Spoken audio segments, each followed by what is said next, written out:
আমরা অনেক পিতামাতাকে একটা পর্যায়ে এসে দেখেছি তার সন্তান অনেক রেজাল্ট করেছে, অনেক ভালো কিছু করেছে, কিন্তু মাদকাসক্ত হয়ে যখন নষ্ট হয়ে গিয়েছে তখন আমাদের কাছে এসে বলছে, বাবা আমার সন্তানটাকে একটু ভালো করো।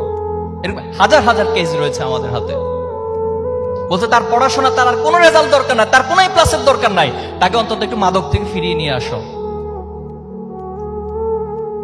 তাহলে আমরা ভালো মানুষ হতে চাই। আজকে এই মানুষ এবং পশুত্ব, এই পার্থক্যটা করতে পারাটাই তোমাদের মতো মেধাবীদের সবচেয়ে বড় সফলতা বলে আমি মনে করব। কোনটা মানুষ আর কোনটা পশুত্ব। তোমরা আবরার ফাহাদের ঘটনা জানো। বুয়েটের সবচেয়ে একজন মেধাবী শিক্ষার্থী ছিলেন। সে বাংলাদেশের আধিপত্যবাদের বিরুদ্ধে কথা বলেছে, সে নামাজ পড়তো, সে কোনো অন্যায় হলে সেটার প্রতিবাদ করত। এই কারণে তারই বিশ্ববিদ্যালয়ের অন্য শিক্ষার্থীরা, তার বন্ধুরা তাকে সারা রাত সাপের মতো পিটিয়ে পিটিয়ে হত্যা করা হচ্ছে।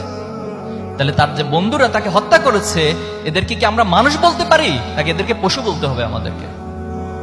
তাহলে আজকে আমার এই বিশ্ববিদ্যালয় মানুষ তৈরির পাশাপাশি কিছু পশুও তৈরি করছে।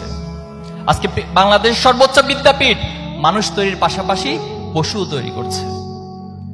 আমাদের এই শিক্ষা ব্যবস্থা আমাদেরকে একটা সার্টিফিকেট ওরিয়েন্টেড প্রসেসের মধ্য দিয়ে নিয়ে যায়। এখানে তুমি সার্টিফিকেট পাবা, বড় ডিগ্রি পাবা, সবাই তোমাকে নিয়ে মিষ্টি নিয়ে হুলস্থুল হয়ে যাবে, কিন্তু দিন শেষে তুমি কি মানুষ হচ্ছ কিনা এটা না আছে আমাদের প্রাতিষ্ঠানিক কোনো ক্যালকুলেশন, না আছে সামাজিক